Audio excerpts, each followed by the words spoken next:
Arusha, kwa mradi unaoendelea hapa, tuna miradi ambayo inagharimu bilioni 30. Miradi hii ikihusisha soko hili hapa, ikihusisha stendi, ikihusisha na soko lingine, pamoja na maeneo mbalimbali kwenye barabara. Hii nimeisema ili muone rais wetu Dr. Samia Suluhu Hassan anavyotujali wana Arusha. Kwa hiyo tumshukuru sana rais wetu, lakini pia tuendelee kumsifu na kumshukuru jemedari wetu hapa, RC wetu, kwa usimamizi wake mkubwa anaoufanya. Kazi zinaendelea, na ninyi wana Arusha, wana Kilombero ni mashahidi. Mnachoona kinaendelea hapa ni nini? Kazi, si ndio? Ni nini? Kazi.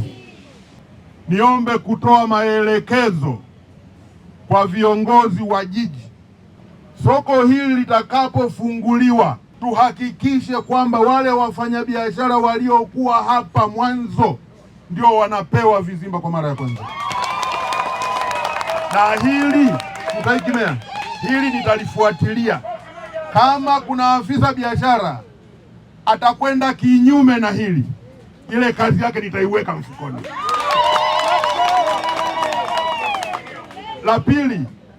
La pili, hivyo vizimba vitakavyobaki, ninaelekeza vigawanywe kwa uwazi. Kuna tabia ambayo ipo mahali pengine, wanachukua viongozi wa halmashauri wenyewe, halafu wanaenda kuwakodisha hawa wananchi wa watu ili apate cha juu. Hili ninalikataza. Narudia tena, hili ninalikataza. Tutafuatilia. Mheshimiwa Waziri, naomba nipokee maelekezo yako na kwamba tuko tayari kuyasimamia. Kimsingi maelekezo yako kwangu mimi, nataka nikuhakikishie upele umepata mkunaji. Amen.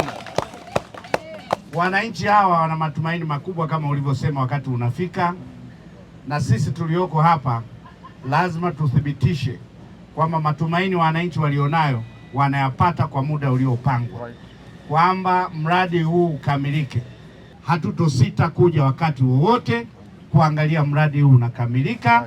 Lakini pili, yale uliosema mradi umekamilika, halafu kulikuwa na wahanga waliotoka hapa halafu wakasahaulika, hilo halitokubalika hata kidogo.